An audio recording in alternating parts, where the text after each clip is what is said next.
Hello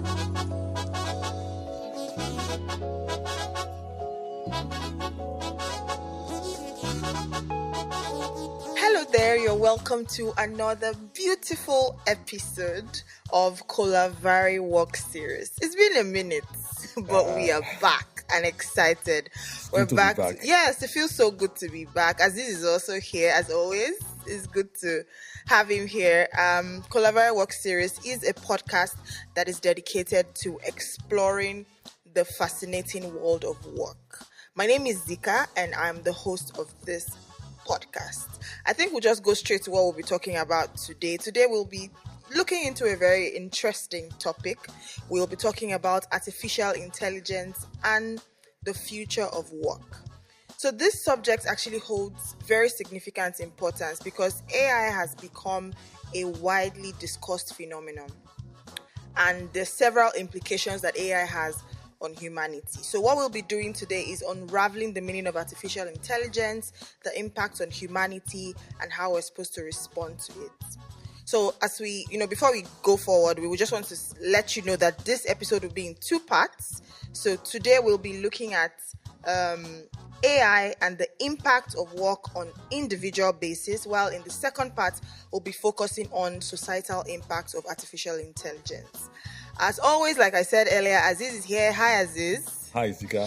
It's good to be back. Yes. We took a break in 2024. Yes. But we are back. We are back and better with more informative and exciting, episode. We also have two other guests.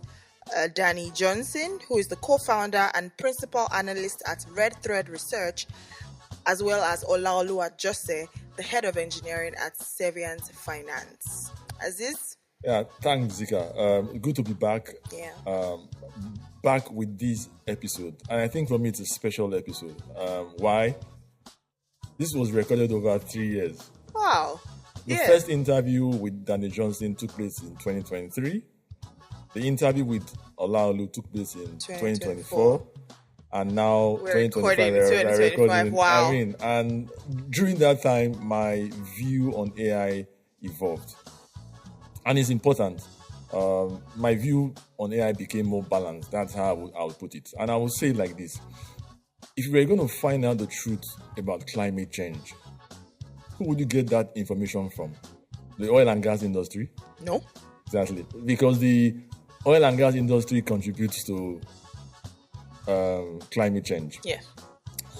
Same thing with AI. If you were going to get information on the truth about AI, where will you get that information from? Would it be from companies who will benefit from its adoption, or from other sources? Other sources. So for me, it was ensuring that what I knew about AI didn't just come from, what was available in the public domain, which is from people who benefit from its adoption, but also from other people as well, so that at the end of the day, you have a more balanced view of AI. So I think that's really what happened over the 3 years. And I would say it was Danny Johnson that helped me with this shift. Because when she posted a comment on LinkedIn in 2023, and I responded, and my response was that, we would learn about AI from other shifts that have happened previously. And her response was, this is different. So that this is different really made me to think about this differently. And I actually agree that this shift that we're experiencing cannot be compared with other shifts that we had in the past. So that's really how my view on AI evolved over the last 3 years. Okay, so what is artificial intelligence? I think, as always, it's good to start with understanding the definition. Yeah. And I think let's start with the definition that Olaoluwa Jose gave us during our interview. So I would define AI, the very basic or very simplistic term, without a lot of cluttering, right? Things that human being does today that mimic that demonstrate intelligence, right? We are creating programs, computer programs that can do the same. An example would be humans think today, right? So we want computer systems that are also able to acquire knowledge, process the knowledge, and inductively use that knowledge to solve problems. Right? That's what human does. And we do that we effortlessly. Right? So we're trying to get computer system to simulate some of those kind of intelligence. So that means we can think, we can learn, and we can adapt. Right? So any computer or artificial, that's why I say artificial, because it's not real. It's not like something that is found in nature. It is human created.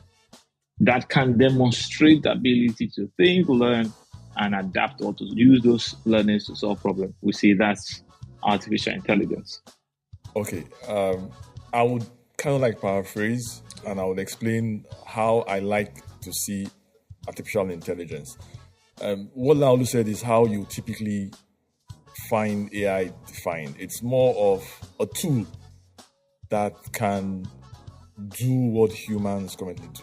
That's basically the definition you will get. But for me, I rather we look at it conceptually, and this is very important because there is an idea behind artificial intelligence. At the end of the day, if we understand that idea, then we are better able to define what AI is. What was the goal behind AI in the first place? So I want to look at definitions given by two pioneers in the AI field. The first one is Mustafa Suleyman. Mustafa Suleyman is was the co-founder of DeepMind.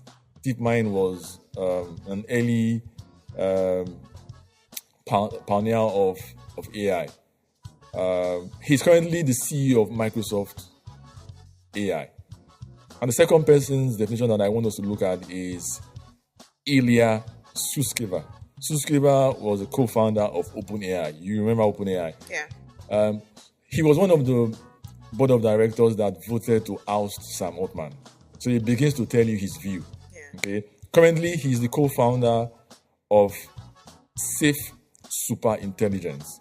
So now let's listen to their definition of AI. Mustafa Suleyman defines AI as a new digital species. Listen, a new digital species. This is not a tool. A species. Digital species. Listen to Ilya Sutskever. He says, AI is digital brains inside large computers. You can tell that for them, AI is not about a tool. It is a thing. It is something. It's not a tool. And it's important because that is the core idea of what AI is to them. Even though we can use AI as a tool, but conceptually, this generation of AI, the idea behind it is not to be used as a tool. Brains. You understand? AI was designed mimicking the brain, the neurons and the network. And in reality, we can write equations or what you call models or algorithms to define anything. Okay, so do you want to explain further on that? Okay, that's fine. I'll say it again. You can write equations, algorithms, or models to describe anything. At its core, especially deep learning, AI relies on mathematical models to process information and make decisions. It's very simple. The same way you can determine the volume a cup of water can hold. Because if we assume the cup is a cylinder, the cylinder has a formula. I think it's pi r square h. Yeah. So if you solve that equation, you know the volume of water the cup holds, even if you do not actually try it out. Yeah. Do you understand? It's like equations. Yeah. Now, I would explain it further, and I'll explain what happened during my master's program. I worked on a fuel cell. A fuel cell is like a battery, but this time it uses it combines hydrogen with oxygen to form water. In that process, electricity is generated. So that's what the fuel cell is. I worked on a solid oxide fuel cell. That's what I worked on. So my project was to compare the operation of an SOFC under hot condition versus a cold condition. Now, what I did was to write a model. Again, remember, a model is a set of equations. Yeah. So these models, what they do, they describe how those components will work. So I had a gasifier, I had the cleanup process, and I had the fuel cell. I didn't make these to try out how it was going to work. I wrote equations describing the gasifier, describing the cleanup system, describing the fuel cell. And when I solve when those equations are solved using computer programs, it gives me an answer. Yeah. So in reality, you can model anything the same way you can model the brain. You understand? So yes. At the basis of AI are mathematical foundations. They are equations. You can call them models, you can call them algorithms. They are equations. You understand? If you solve those equations, you get an output. So let's remember that. I think I understand better what you mean by why you said why you had to go to the founding fathers of AI, because what we have out there is different from what I'm understanding from what you're saying, and I think I'm following. Okay, so let's continue. So like I said, at the core of AI are mathematical foundations: probability, linear algebra, and optimization. That's basically the core of AI. So just the same way you can write equations for physics. So for example, force is equal to mass times acceleration. And you can actually calculate the force of anything if you know the mass and the acceleration of that thing. The same way you can predict the output of the brain if you can write equations. Remember, models that describe how the brain functions. Yes. So so typically the way the brain functions is that the brain receives input and it gives output. So the data that goes into that model is the input, and the AI model is able to simulate outputs that we receive as response. Yeah. You understand? But this time the response are human-like response because the models have been written to mimic the brain. So it's simple, but it's complex. You understand? So for example, today, if you type a prompt into ChatGPT, you are giving it input data. Yeah. It's going to use that input data to solve, and it will give you a response. Yes. So that's basically how it works. You understand? But it's just that this time, the response they are like human-like response because the models have been written to mimic the brain. So that's basically. I mean, I think it's a lot clearer now. I mean, I've done a couple of presentations, and people kept trying to understand this AI thing. How does it work? I mean, so I had to take out time to just provide simple examples that would make people understand how AI works. Interesting. Okay, so what is the potential impact of artificial intelligence, and why do you think we should be concerned generally? Very good question. Let's listen to an excerpt of the interview with Danny Johnson. Then I would, add to it. Okay. Yeah, I think we're at a point in history where we have adopted technology as a part of our lives. So I'm not sure that was true at any of the other big influxes of technology, but now everyone carries around a supercomputer in their pocket. You know what I mean? Yeah. And so I think it's almost impossible to avoid AI or sidestep AI until we have a better handle on what it is, because it's being infused into every single thing we do. The other thing that is happening is we have some pretty big organizations with pretty substantial resources investing in it right now. And those organizations affect lots of aspects of our lives. You know what I mean? So Microsoft, Apple, Google, they're all going in heavily on this AI thing, and it affects every single thing that they put out, which means that it affects the things that we use on a daily basis. Yeah. And because they're investing in it, there's sort of this groundswell of I don't know that I would call it panic, but definitely some urgency around getting AI into other things so that they can compete or interface with some of these larger organizations that are going big on it. Summarize my takeout from Danny's comment. The pervasiveness of technology makes the impact of AI huge. Technology is everywhere. This was not the case years ago. So you cannot compare this shift to others. Mobile phone, social media, everything. The world is connected. Because of that connectedness and the pervasiveness of technology, it makes the impact of AI huge. So that's one reason why we should be careful and why we should be concerned. But I would also highlight some other things. The first one is that this is a new kind of tool. Traditionally, every tool humans have created required humans to operate those tools. Yeah. Oh, the AI is different. With AI is different. AI can actually operate itself. So it is not your typical tool. The only thing it requires is your initial input or prompt, but AI can operate itself. So that's one. The second issue is what I call the black box problem. Now, unlike traditional software, AI operates as a black box.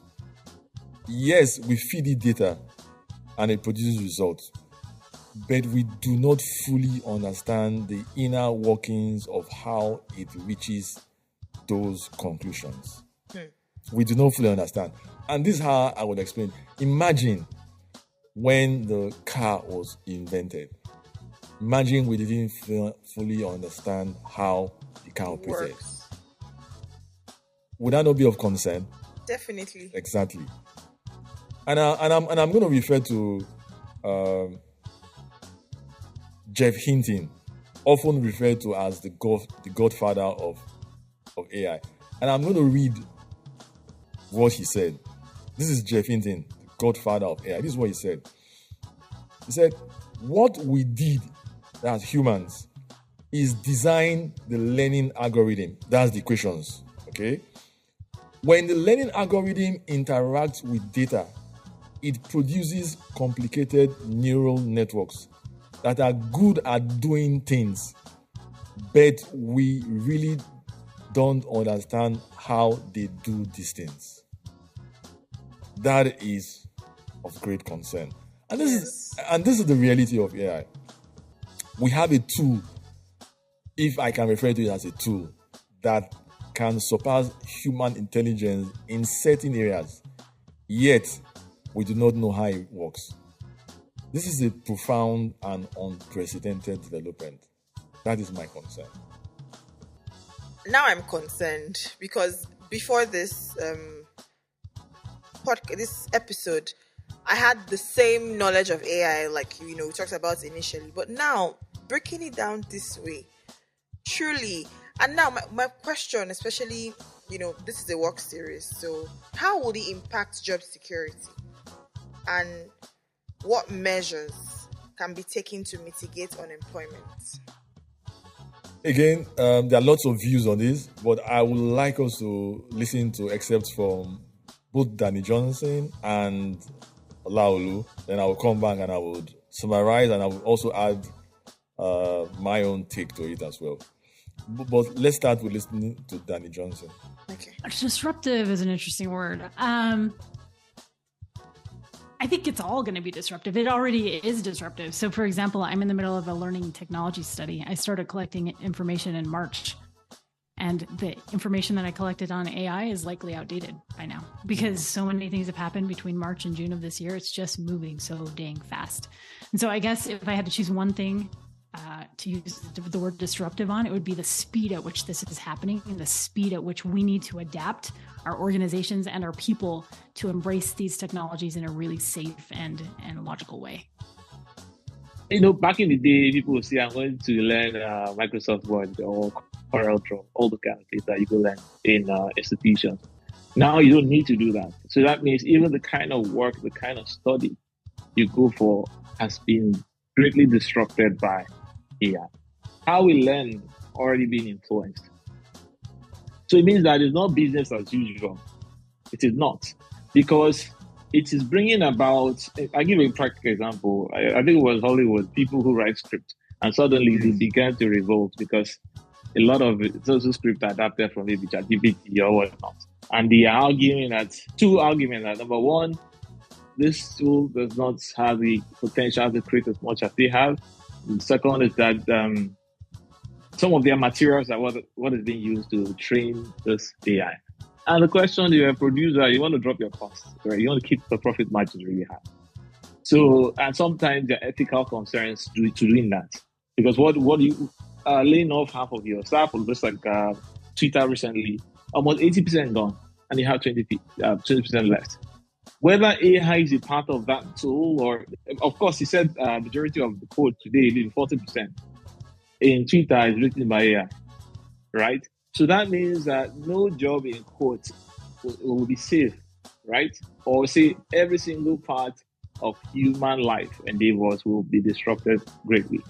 Either in the software, the people production, or creatives, or whatnot, legal system, bio system, medical system. Every single thing is being disrupted. So you can't just think that definitely that will create a lot of imbalance, right? Or inequality, economic inequality, right?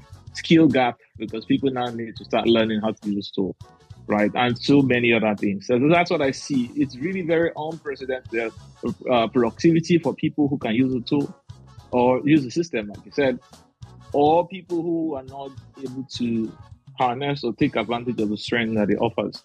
They will find themselves lacking. So disruptive and unprecedented. That is what we are going into in the job market. So let's rethink the whole AI and job narrative. I know you'd have heard of this saying, and I actually believed it one time, that says that AI will not take your job. Yeah. Somebody that knows AI will take your job, right? Yes. I actually believed it. But that presupposes that work remains the way work is right now. Yeah. It presupposes that humans would use AI to do their job, right? Mm-hmm. What if, like Laolu was saying, you don't need the humans to do the job? The AI can do the job from start to finish. So it's more than just somebody that knows AI will take your job. It's that there might be no jobs in certain sectors or certain areas again. I'll tell you why it's important. The more you realize where this is going, the truth, the more you are prepared for it, and the more you make right choices. Because I don't want people to rest on their oars and say, well, all I need is just to know how to use AI. Some AI and everything is fine. Yeah. Everything will not be fine, because we are going into an unprecedented era, a disruptive era. That's one. And like Laolu mentioned, no area or no sector is safe. So we are talking about white-collar jobs, blue-collar jobs, creative roles, analytical roles, accounting, law. AI will impact every area. And in some cases, it will not require human input or human assistance in doing the job. Sam Altman, some time ago, I think it was last year, he was talking about, there's a concept called universal basic income. And this is a situation whereby people will be paid for doing nothing. It's a possibility. We do not know. Because AI will do everything. Exactly. It's a possibility. Wow. It's a possibility. But the whole point is that, again, I don't want anybody to assume that they are sure of what's going to happen. We do not know. So because of that posture, you want to take everything serious. You don't take anything for granted. Yeah. Don't assume if you learn some AI skills, it means things are okay. No. You understand? So that's the point that I'm driving at.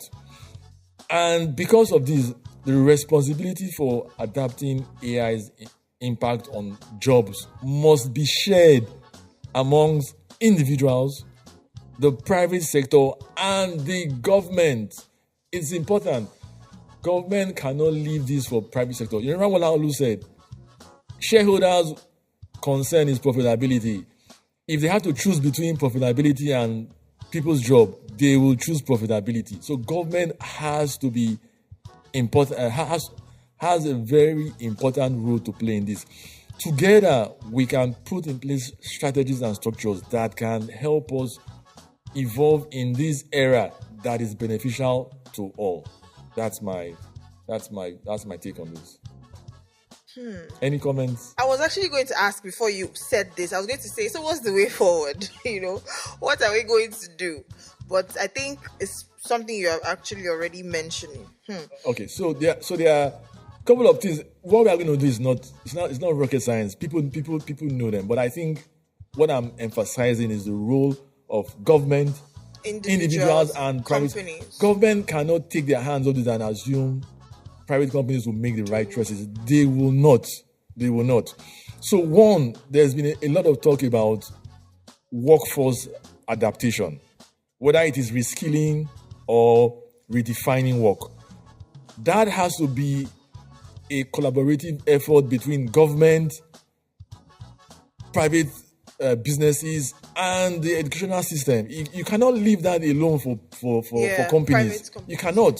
Sure. So government has to be involved because it would affect everybody exactly eventually. In the reskilling process. So, and it has to be done, en masse. That's one. But also is rethinking the work structures. Yes, even though we are aware that there are certain things AI can do well and it will do it well alone, but we also have to put structures in place that companies design the work environment such that you have collaboration between AI and humans. So that we do not totally eliminate humans. So that's one. Talking about workplace adaptation. Two is the issue of universal basic income or some alternative safety net. It's important. We must acknowledge this.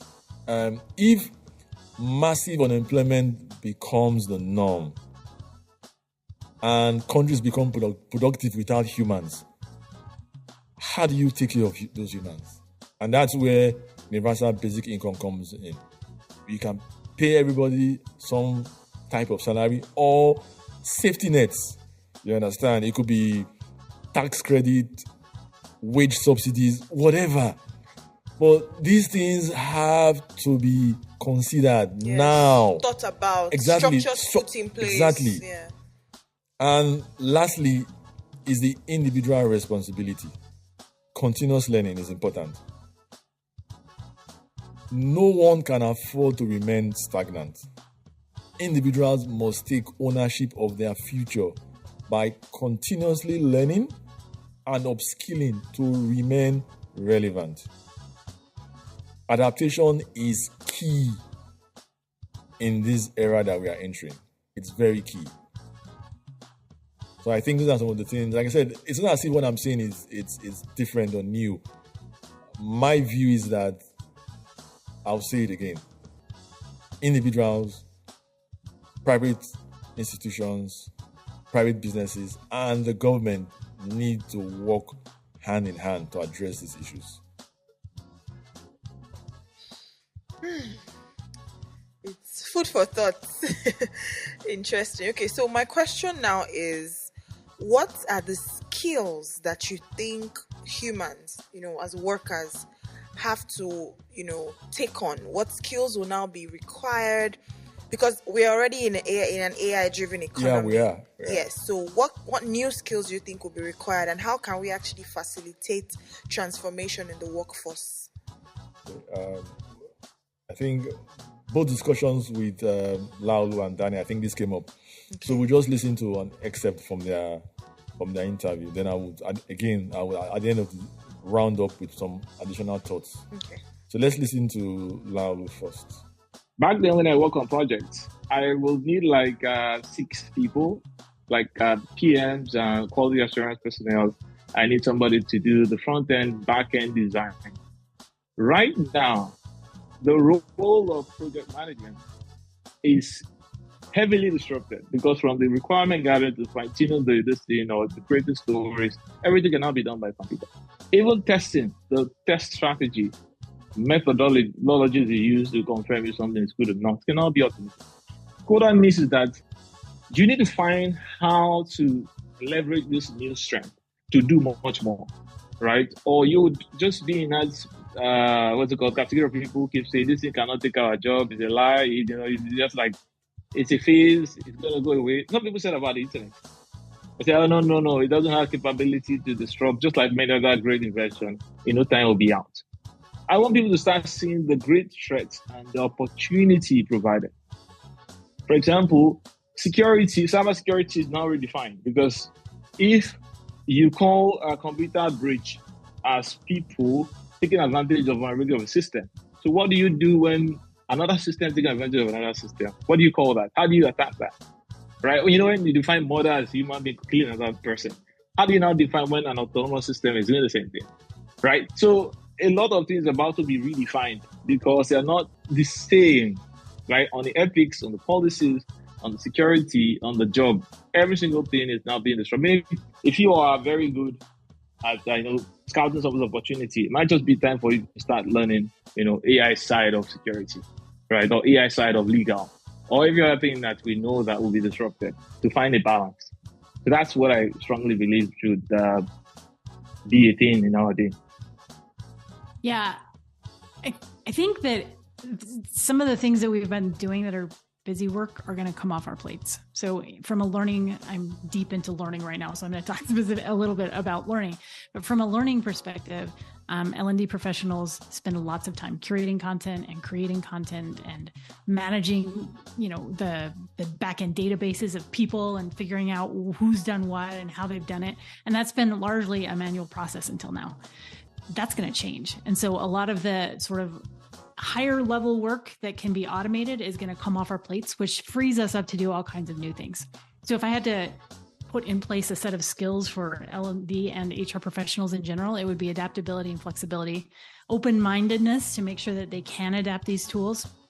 And then I would focus on sort of the higher level skills, the people skills that can't necessarily be accomplished by AI. So for example, I think people skills and connective skills are going to become really, really important in the next little while. I think strategic skills are going to become important. I think ability to look at data that's been analyzed by AI and determine the credibility of it is going to become really important. I think seeing around corners, so to speak, is also going to become really important. And so I think HR professionals, and not just HR professionals, probably all employees need to develop some of these higher level skills because we're going to take some of the stupid work off their plates. They're gonna free up to do those things, and if they don't develop these skills, they might be at risk if a machine can do it. So though Danny Johnson was specifically talking to L&D professionals, but those her comments also apply to all employees. So she mentioned a couple of, she talked about adaptability and flexibility, open-mindedness, people and connectivity skills, strategic skills, ability to get insight from data, seeing around the corners. What you typically will refer to as human-centric skills, I think Laulu also mentioned knowing, learning the tools, be familiar with the AI tools. Now, this is what I'm going to add to it. The best description I have come across about learning AI skills from a guy, Ethan Mollick. He's the author of Co-Intelligence. And I'm going to read what he said. He said, everyone wants to teach AI skills, but nobody really knows what AI skills are. I mean, so accurate. Let alone what they will be in the future. You remember when I said, we really don't know what's going to happen. Yeah, it's uncertain. So when when you hear people telling you with certainty that this is what's going to happen, be skeptical. Now, Ethan Mollick goes on to suggest for now, AI skills closely resemble the skills of a great manager. And this is why. Because for now, what AI will do for us will be like an assistant. Okay. So the skills you really need to work with AI is a great manager who has an assistant. So he was talking about delegation skills, clear communication, understanding strengths and weaknesses, division of labor, knowing what you can do and what AI can do, project management, and providing effective feedback. So these are the skills that he recommends.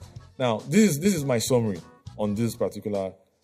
Think of AI as your executive assistant, a very smart and capable executive assistant, often better than you in certain tasks. So the key isn't just learning programming or prompt engineering or AI tools. Yes, but that's not the issue. It's about mastering how to collaborate with these intelligent assistants to enhance your productivity and decision making.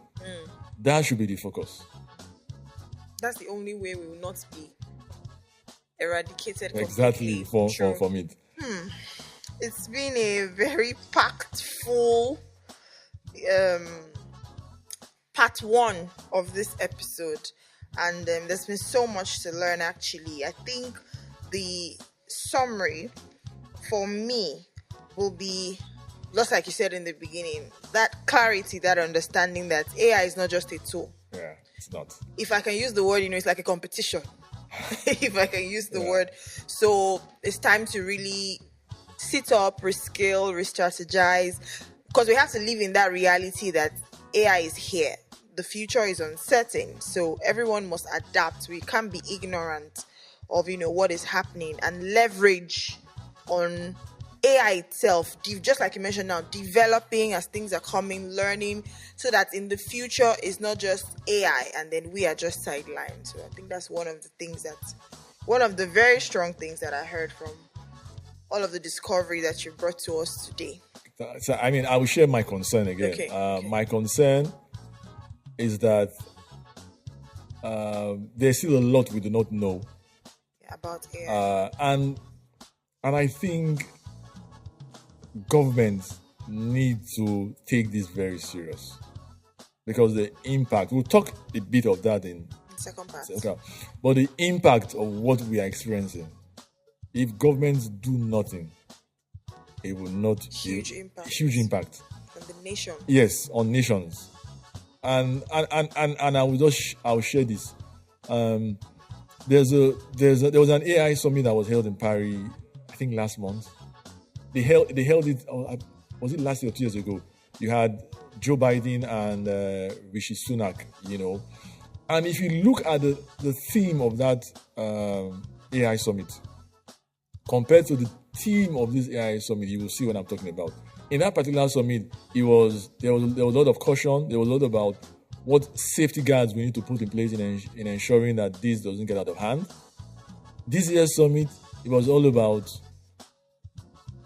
how would AI make us better, more productive, and nobody talked about the safety concerns anymore. That for me is a concern. That's true. That's true.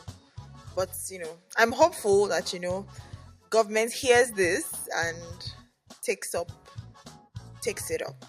Thank you so much for the enlightening information that you have brought to us today, and we would also like to thank our guests, Laulu Ajose and Danny Johnson, as well. I'm sure that you have learned one or two things from this part, and if you have listened up to this point, it's not over. There's a part 2. Please, there's a part 2. So stay tuned. Look forward to the second part of this particular episode. As always, this podcast is edited and the sound is produced by Joshua Praise, and the soundtrack is an original music of Justo Christos. The poster is designed by Faith Folari and Joseph Okafor. Please don't forget to share this with your friends, your family, drop a comment, let the world know this, this discovery that is Collavare Work Series. Thank you so much, and see you again in part 2. Bye. Bye.